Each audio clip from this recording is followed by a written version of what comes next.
Lo dijo él. A primera hora. Muy bien, seguimos, 7 de la mañana con 23 minutos. Le envidio ese fondo que tiene Andrea. Le envidio. Qué lindo fondo. Así es, tenemos un panorama espectacular aquí, parece ser que cielo despejado para la mañana de hoy. Ya entramos al verano, Fabri. Sí, totalmente. Bueno, y le envidio porque extraño la cabina. En cambio acá con mi fondo de mis juguetitos de Star Wars que tengo acá en la casa.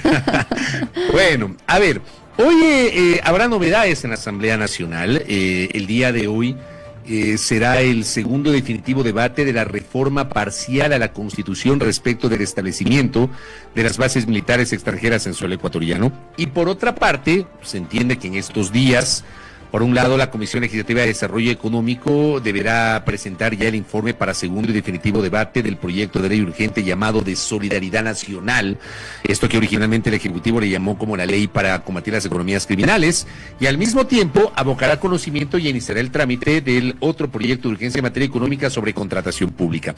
Esto vamos a conversarlo con Luis Fernando Molina, que ya está conectado con nosotros. Él es asambleísta de Revolución Ciudadana. Doctor Molina, bienvenido, buen día. Le saludamos mi compañera Andrea Orbe y quien le habla, Fabricio Vela. ¿Cómo está? Asambleísta, buenos días. ¿Cómo está, Andrea? ¿Cómo está, Fabricio? Un gusto estar a través de este medio. Gracias a usted, Luis Fernando, por la gentileza. A ver, quiero empezar por lo de hoy, quiero empezar por lo coyuntural, que es lo de hoy.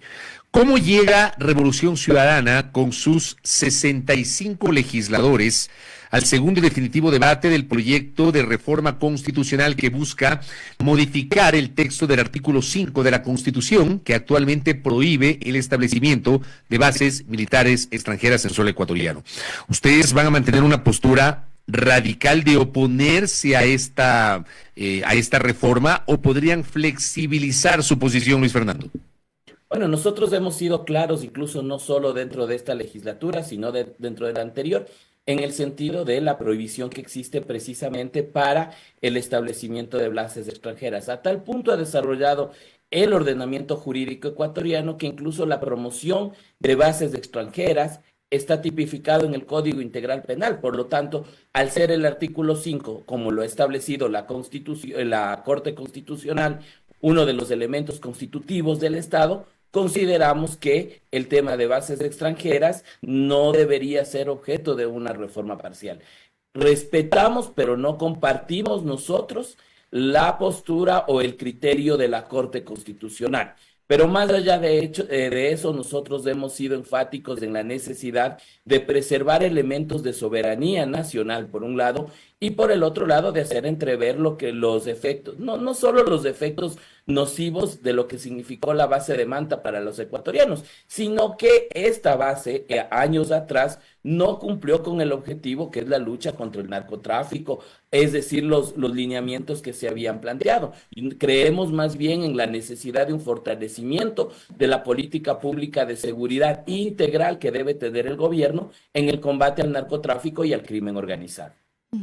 Desde Pachacutic se ha pedido que se establezcan excepcionalidades para la aplicación si es que se aprueba esta reforma parcial. ¿Ustedes qué han conversado, tal vez han tenido conversaciones con Pachacutic sobre, digamos, también acceder o ponerse de acuerdo sobre estas excepcionalidades que podría contener el día de hoy, el artículo que se va a poner en discusión? Mire, Andrea y Fabricio, las excepcionalidades que pudieran ponerse, digamos, no solventan o no subsanan un principio de soberanía nacional. Además que también es un tema geopolítico por el posicionamiento del Ecuador, sobre todo de las Islas Galápagos, en relación o en su ubicación con China. Entonces nosotros ratificamos primero que el Estado ecuatoriano es un Estado de paz. Segundo, que el tema de prohibición de bases extranjeras es uno de los elementos constitutivos del Estado y que frente a ello, digamos, yo creo que además forma parte del núcleo duro de la Constitución. Perdón que le interrumpa, doctor. Cuando usted dice que la parte de las bases militares extranjeras contenida en el artículo 5 de la Constitución es parte de los elementos constitutivos del Estado, ¿querría decir que no se puede reformular ese artículo por la vía de una reforma parcial, sino por la vía de una asamblea constituyente?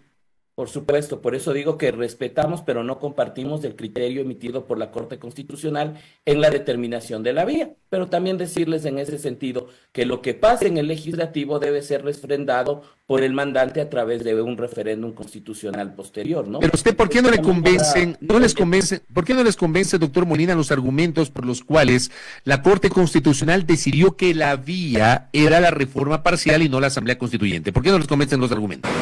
Porque nosotros hemos sido claros en respetar y en no generar contradicciones a lo que la misma Corte ha dicho. Es decir, desde el año 2014, la Corte Constitucional tiene dentro de sus fallos o su línea jurisprudencial que los elementos constitutivos del Estado van desde el artículo 1 hacia el artículo 9.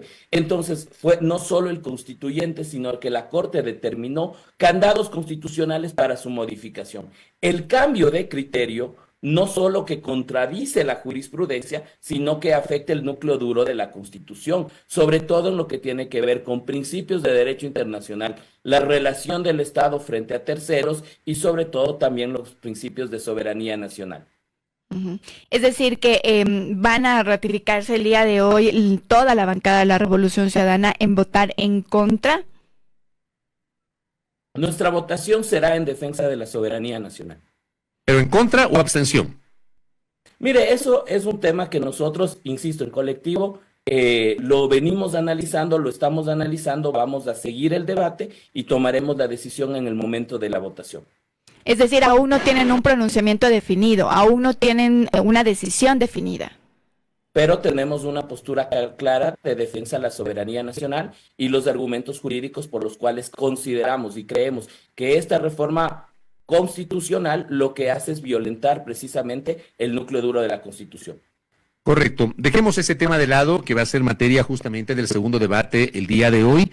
A la espera de lo que resuelva la Asamblea requiere 77 voluntades para poder aprobar esta reforma parcial, con el añadido de que si finalmente lo aprueba la Asamblea, deberá ser sometido a un referéndum ratificatorio de acuerdo a lo que establece la propia Constitución. Pasemos al tema de los dos proyectos de urgencia en materia económica y empecemos por el primer debate del pasado viernes, de este proyecto que la Asamblea le ha retitulado, ahora se llama Proyecto de Ley de Solidaridad Nacional. El Ejecutivo lo envió originalmente como proyecto de ley para combatir las economías criminales. ¿Ustedes tienen, digamos, igualmente una postura de oposición total o hay algunos acápites sobre los cuales Revolución Ciudadana eventualmente podría respaldar, si no totalmente, por lo menos parcialmente, el articulado de esta iniciativa del Ejecutivo, Luis Fernando? Bueno, nosotros hemos sido claros en plantear una oposición propositiva al proyecto de ley. El viernes anterior presentamos alrededor de 48 observaciones recogidas en 37 artículos, 2 disposiciones generales y 9 disposiciones transitorias. Trabajo, es decir, consolidación o sistematización que responde a los procesos de reflexión interna dentro de la bancada de la Revolución Ciudadana, pero también acogiendo algunos criterios de expertos y de ciertos sectores de la sociedad. Nosotros estamos, Fabricio, a favor de una ley que combata las economías criminales. Sin embargo, hemos sido enfáticos nosotros en decir que el articulado que envió el Ejecutivo, el que se encuentra en primer debate, tiene algunas preocupaciones desde el punto de vista jurídico, constitucional y de tratados internacionales, pero que además no cumpliría en su totalidad el objetivo por el que llegó, que es el combate a la economía criminal, y que actores, es decir, más bien organismos internacionales como el Gafi, han identificado focos donde vienen las fuentes de financiamiento del crimen organizado y que deben ser incorporadas estos mecanismos de lucha contra la economía criminal. La semana pasada se vieron algunos cambios que se realizaron a este proyecto de ley. Entre ellos, por ejemplo, se hablaba sobre el allanamiento sin orden judicial, además del indulto, y entre otros. De todos esos cambios, ¿cuáles son los que a ustedes aún no les convence? ¿Cuáles son estas 48 puntos que ustedes han presentado el día viernes y que se sumarían a los cambios que ya está realizado en el proyecto de ley? Mire, a nosotros nos preocupa el tema de por ejemplo, de la aprehensión. De la aprehensión porque finalmente todavía se establece la posibilidad, ¿no es cierto?, de que pueda existir. Primero, que la aprehensión establece que un ciudadano, cualquier ciudadano, no la policía, no las Fuerzas Armadas pueda realizar precisamente con fines investigativos la aprehensión o la retención de un ciudadano. Nos parece que en eso hace falta aclarar. En el tema de los indultos, erróneamente se nos pretende decir que los indultos ya no están contra delitos de genocidio, tortura y de derecho humanitario, porque a renglón seguido establece básicamente que para que los indultos sean aplicados, para que esta causal de que no sean aplicables en tortura, en genocidio, en estos crímenes de lesa humanidad, debe existir un pronunciamiento de la Fiscalía que determine que no existe responsabilidad o elementos de convicción de las personas que se van a beneficiar del indulto. Y ahí le digo, Fabricio, una persona inocente que Fiscalía dice que ya no necesita o que no tiene elementos de convicción para acusarle, necesita de un indulto.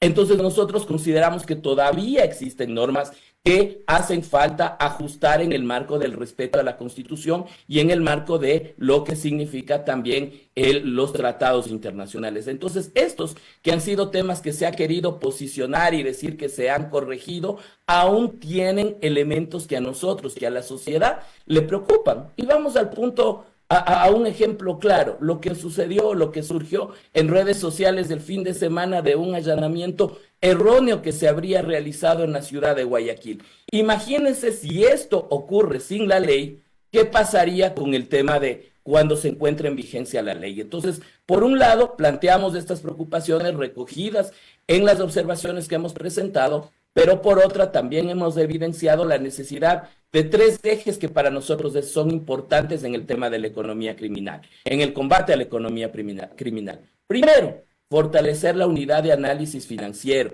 Eso significa presupuesto, mayor institucionalidad y cumplir con la recomendación número 15 del GAFI, que dice que la UAFE, el sistema financiero, la Fiscalía, deben tener o utilizar tecnología emergente, inteligencia artificial, blockchain, para la identificación temprana del delito de lavado de activos y para generar un combate al delito de lavado de activos.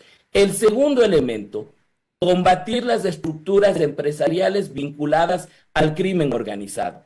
Las sociedades de acciones simplificadas, si bien es cierto, consideramos, son mecanismos que permiten, ¿no es cierto?, emprendimientos, negocios familiares, investigaciones de Coavis y de Conectas determinan que al menos 328 empresas estarían vinculadas al crimen organizado de las 66,000. Entonces, ¿qué es lo que hay que hacer? Entrar y tomarle la palabra a lo que dijo el legislador Castillo. Medidas extraordinarias, situaciones extraordinarias. Medidas extraordinarias. Y entonces, ¿qué es lo que nosotros estamos planteando? Por ejemplo, que todas las empresas, las famosas SAS, que tienen como objeto social minería y sectores estratégicos, reporten semestralmente a la UAF.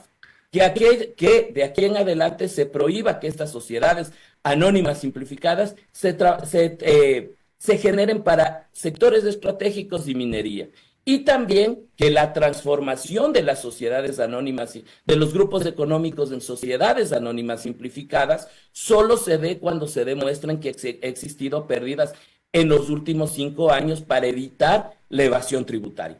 Y un punto adicional e importante, no podemos nosotros combatir la economía criminal si es que no existe una depuración y lucha contra la corrupción en el sistema de administración de justicia. Por eso lo hemos dicho, no puede ser posible que desde el 2017 no haya concursos para jueces de primera y de segunda instancia. Y ayer en la Comisión de Desarrollo Económico, ¿qué me respondió el presidente del Consejo de la Judicatura frente a ello? Que lamentablemente los concursos que se habían iniciado se van a caer por falta de informe técnico. ¿Cómo puede ser posible que los estándares internacionales nos digan que tenemos que tener 80 jueces por cada 100,000 habitantes y el promedio del Ecuador sea 28? Que el estándar internacional nos tenga que decir que debemos tener aproximadamente 800 fiscales a nivel nacional y el número de fiscales sea 400. Entonces, estos también son temas de la lucha contra la corrupción y sobre todo de la transparencia de la administración de justicia. Y eso es lo que nosotros estamos planteando, es decir, todas las instituciones que tienen que ver con el control de la prevención del lavado de activos, de las fuentes de financiamiento del crimen organizado, deben funcionar en armonía, interrelacionadas y con una institucionalidad que permite el combate al crimen organizado. Ahora, usted acaba de citar en su alocución, Luis Fernando, el término oposición propositiva. Ese es el mismo término que, por ejemplo, ayer, en una entrevista con este espacio, lo utilizó y lo ha venido utilizando en otros espacios el asambleísta que fue expulsado la semana anterior de Revolución Ciudadana, Sergio Peña.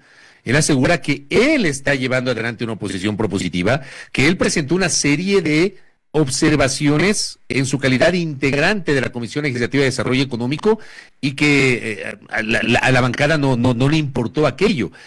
Yo le pregunto si esas observaciones que presentó Sergio Peña no fueron en la línea de lo que usted nos está refiriendo esta mañana, Luis Fernando. Es que nosotros hubiésemos querido escuchar de Sergio Peña en todas las reuniones donde nosotros hablamos y tratamos de este proyecto de ley, que Sergio nos presente las observaciones que nunca fueron presentadas. Pero además le digo, creo que Sergio finalmente tuvo impericia, quiero creer, novatada, un manejo inadecuado, un entendimiento inadecuado de la política que le llevó a una crisis, digamos, a este tema de confrontaciones públicas que deterioraron la relación con la organización política. Pero yo, más allá de la decisión que ha tomado el partido, yo lo he dicho claramente, respecto de Sergio se deben debatir ideas. Y uno de los planteamientos de Sergio fue esta sustitución de la detención por la aprehensión, que en lugar de regularizar, de dar mayores garantías, lo que hace es permitir que cualquier ciudadano el día de mañana pueda realizar la aprehensión de un objetivo militar. Y eso nos preocupa en el marco de que ya no va a ser el juez, la policía o los militares, sino podría ser el mismo bloque de seguridad. Hubiese sido importante que esta propuesta que planteó el asambleísta Peña, sin consenso en la bancada, lo pudiera haber puesto en discusión de la misma para poder trabajar, para poder procesar. Lo que dice el asambleísta, lamentablemente, lo que dice el legislador Peña el día de ayer que conversaba con nosotros es que a él no se le dejó hablar, que se le impuso solo que iban a votar en contra, que no había una propuesta de parte de la bancada y que no se les dejaba hablar. Y bueno, ha dicho más cosas, pero digamos en contexto eso. ¿Usted qué le dice? Es decir, si tuvieron reuniones, si se les dejó realizar un análisis dentro de la bancada. Dentro de la bancada hemos tenido una serie de talleres.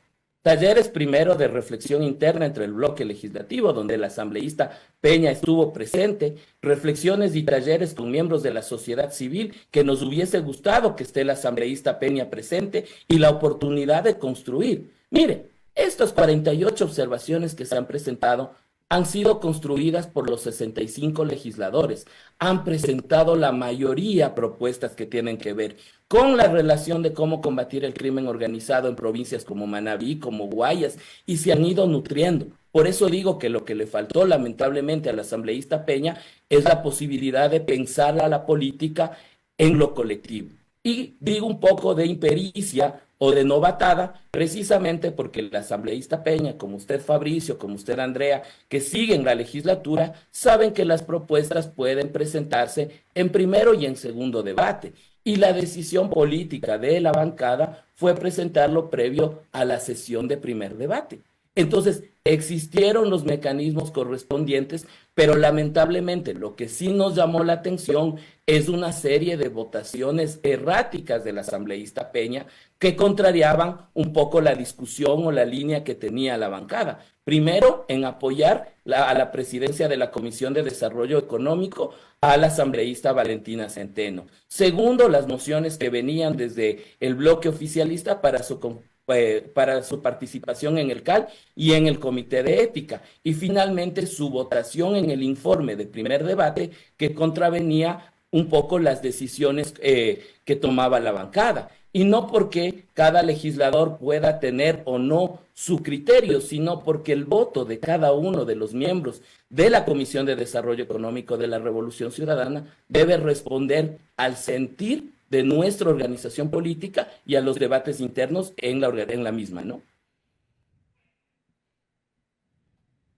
Perdón, ahora, también usted va a coincidir en el hecho de que sí o sí los informes tienen que salir de las comisiones. O sea, en realidad es en el pleno en donde se expresa la aprobación o la negativa de un proyecto de ley. O sea, expulsar a un legislador porque vota de forma distinta en la comisión no terminó siendo una medida exagerada, digo, si hago una comparación con la postura que él hubiese tenido en el pleno, que en el pleno hubiese sido otra cosa, en el pleno tal vez no tomar en cuenta la organicidad de la decisión de la bancada y votar por separado. Pero acá, o sea, sí o sí tenía que salir de la comisión el informe, Luis Fernando. Pero yo creo que hay una simplificación en las razones. Creo que la dirección nacional, creo que el movimiento hizo una reflexión, como le acabo de decir, no solo respecto de la última votación, sino de las votaciones erráticas, pero de un tema adicional. Nosotros insistimos en la necesidad de que estos temas sean procesados internamente y no a través de redes sociales. Y el asambleísta Peña también en ese sentido incurrió en publicaciones a través de redes sociales, haciendo planteando temas que debieron haber sido procesados a la interna, haciéndolos públicos. Entonces, el malestar y la crisis, insisto, que surgió, que desencadenó la expulsión del asambleísta Peña, se deben a diversos factores. Y yo creo que entre ellos el origen fue la inexperiencia, como le digo, la novatada y la imposibilidad de poder hablar en términos colectivos y entender la política en términos colectivos. Uh-huh. Asambleísta, quisiera cambiar un poco de tema porque el día de hoy también en la Asamblea Nacional se va a conocer en segundo y definitivo debate esta ley que permitirá llevar a cabo actividades de inteligencia y contrainteligencia. Sobre eso, ¿ya tienen ustedes también una posición desde la bancada de Revolución Ciudadana? Mire, nosotros hemos analizado, y ese es un tema que incluso complejiza, porque por un lado tenemos para situaciones excepcionales el proyecto de ley económico urgente y tenemos ahora la aprobación de una ley de inteligencia y de contrainteligencia, es decir, ¿qué va a pasar? Porque tenemos una estructura en términos normales y un bloque de seguridad que iría para temas extraordinarios, por lo cual el primer problema que va a tener el Ejecutivo es una contraposición de competencias. Pero nos llama la atención o sí nos preocupa el tema de que los fondos de financiamiento, por ejemplo, de los organismos de inteligencia y contrainteligencia, sea a través del mecanismo de gastos reservados. Eso a nosotros nos preocupa, sin la posibilidad de que sobre esto pudiera hacer un control político la Asamblea Nacional. Y que respecto de los pedidos de información al sistema de inteligencia y de contrainteligencia, no lo pueda realizar un asambleísta en forma individual, sino previa autorización de la Comisión de Seguridad. Entonces, digamos, estos sí son temas que a nosotros nos preocupan, que a nosotros nos llaman la atención. ¿Qué es lo que nosotros esperaríamos, Fabricio? ¿Qué es lo que nosotros esperaríamos, Andrea? Es que incluso nosotros en ese marco también estaríamos proponiendo observaciones de modificaciones y aspiraríamos a que la ley regrese 8 días para poder ajustar estos temas que son de preocupación y poder al país darle una ley que en realidad responda a la necesidad de fortalecer estos sistemas. Entonces ustedes no se cierran a la banda, es decir, no parten de este debate del proyecto de ley de inteligencia de una oposición, sino recomendarían que se cierre el segundo debate y que el texto vuelva a la comisión para afinar algunos artículos y que luego regrese al pleno para la votación. Claro, Fabricio, es que lo que pasa es que eso es a lo que llamamos como una oposición propositiva. Nosotros agotaremos todas las instancias que sean necesarias y que nos prevea el derecho parlamentario para poder mejorar la ley. Nosotros no tenemos posturas radicales y ahora en este proyecto de ley, valga la redundancia, la ley orgánica de la función legislativa nos da la posibilidad de que regrese la ley para ser mejorada, para ser pulida en última instancia y aspiramos que esa sea la decisión del Pleno de la Asamblea y sobre todo de la presidenta de la Comisión para ultimar y afinar el texto. Tal y como se encuentra ahora el proyecto, Fabi, sí, tal y como se encuentra el proyecto, ¿cuáles serían sus observaciones respecto de el de inteligencia y contrainteligencia? Como le acabo de decir, el tema de que no se pueda realizar, por ejemplo, un control político directo de cada uno de los asambleístas, el tema del manejo de gastos reservados para el sistema de inteligencia y contrainteligencia, por ejemplo, tampoco está definido quién va a ser el órgano rector. Es decir, el proyecto de ley dice, el Sistema Nacional de Inteligencia se estará dirigido por el ente rector. ¿Cuál va a ser el ente rector que va a generar o que va a plantear? Proponía la creación de un sistema nacional de inteligencia, entiendo el proyecto asambleísta. Sí, pero lo que pasa es que usted en una norma, usted en una ley, lo que establece básicamente es quién es el órgano rector. ¿Es un ministerio? ¿Es una secretaría? ¿Cómo se va a llamar? Pero el momento en el que define usted y dice el Sistema Nacional de Inteligencia estará presidido por el ente rector, hace falta ajustar y decir en la ley quién va a ser el ente rector, cómo se van a conformar y algunos temas también de los subsistemas en relación al subsistema de Policía Nacional, al tema de Fuerzas Armadas, que son temas que, insisto, con voluntad política podrían ajustarse en los 8 días correspondientes y podría haber un espacio para generar estos cambios, de estas modificaciones y darle al país una ley que responda a las necesidades urgentes. Un par de cosas finales con Luis Fernando Molina. El otro proyecto urgente en materia económica, el de contratación pública, ¿han tenido ya la oportunidad en la bancada de revisarlo, de debatirlo, de tener una postura como punto de partida antes de que la Comisión de Desarrollo Económico inicie el trámite abocando conocimiento? Lo hemos comenzado a revisar. En esta semana tenemos previsto de igual manera reuniones y talleres, conversatorios con especialistas en el tema de contratación pública, y lo que le puedo decir, Fabricio, es que nosotros queremos aportar a esta ley urgente económica en la necesidad de transparentar las compras públicas, de hacerlo ágil y de incorporar criterios que permitan volverle mucho más dinámica, pero que contribuyan también a un tema importante. El crimen organizado no puede ser proveedor del Estado a través de empresas de papel. Entonces necesitamos también ahí incorporar algunas disposiciones del GAFI para que pueda contribuir a la lucha contra la corrupción y el crimen organizado.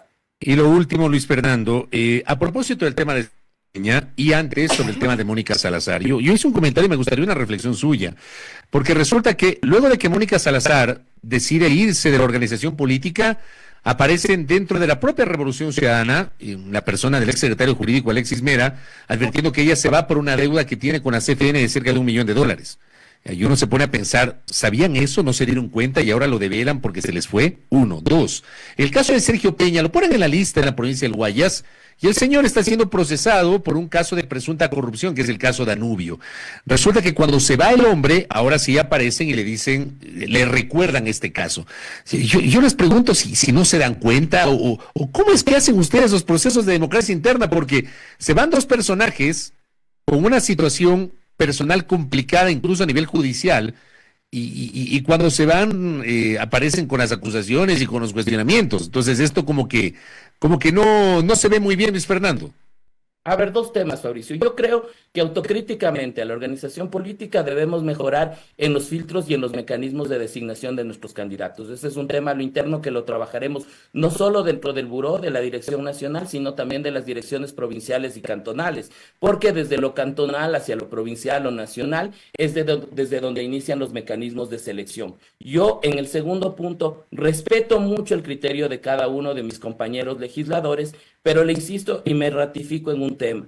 En el caso de Sergio Peña, me parece que la decisión está tomada. Creo que estamos 65 legisladores de hacia adelante y me parece que de aquí en adelante la discusión con el asambleísta Peña siempre debe ser enmarcado en el debate de ideas. El asambleísta Peña, respecto de los temas pendientes que tiene con la justicia, por lo menos mi criterio es que él debe responder a la justicia y la justicia debe cumplir el rol de investigar y determinar si existe o no responsabilidad. Es una situación del asambleísta Peña con la Administración de Justicia. Yo soy respetuoso como buen abogado en el marco del derecho que la justicia haga lo que tenga que hacer y el debate debe ser en ideas.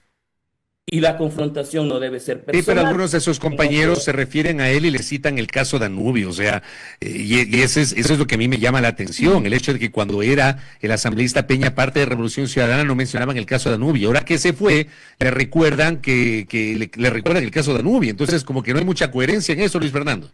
Sí, por eso le digo, Fabricio, insisto, hay que mejorar los canales de diálogo y los mecanismos de selección. Autocríticamente, todas las organizaciones políticas tenemos que asumir autocríticamente el de mejorar los mecanismos de designación. Y le acabo de decir mi postura personal. Yo respeto mucho el criterio de mis compañeros y compañeras, pero creo que el debate en el Parlamento debe ser un debate de ideas. En esta entrevista he planteado, por ejemplo, las incorrecciones o imprecisiones que las observaciones del asambleísta Peña le hacen un daño al derecho penal del país, pero la justicia deberá responder en los términos que correspondan, investigando, determinando si es o no responsable, y el asambleísta Peña es quien le debe una explicación al país respecto de ello, y él es el que tiene que defenderse en el marco de la justicia. Asambleísta, esta autocrítica se ha hecho también a la interna, sobre todo los canales de comunicación, porque hemos visto las publicaciones de autoridades ahora mismo que ejercen una función pública, que son parte de la Revolución Ciudadana, que han criticado que ahora se ventilan, digamos, estas discusiones a través de redes sociales. ¿Ya se ha hecho una autocrítica a la interna? Nosotros como organización política respetamos todos y cada uno de los criterios de nuestros compañeros y compañeras, tanto de las autoridades nacionales como de las autoridades locales. Y consideramos en ese sentido que los pronunciamientos de las autoridades locales de pronto hacen evidente un sentir sin contexto, pero que en todo caso son igual de respetables, igual de válidas, y creo que esos espacios, y creo que en ese sentido también asumimos la necesidad de fortalecer los espacios de comunicación interna para el procesamiento de estos temas que son propios de una organización política. Asambleísta, muchísimas gracias por su conexión vía Zoom aquí en La Primera Hora. Un gusto, Andrea, un gusto, Fabricio, y un buen Gracias. día. Bien, conversábamos con Luis Fernando Molina, asambleísta por la Revolución Ciudadana, sobre estas leyes urgentes de Noboa y la postura de la bancada de Revolución Ciudadana. Nos vamos a una pausa. Primera plana. Todas las noticias, todas las voces.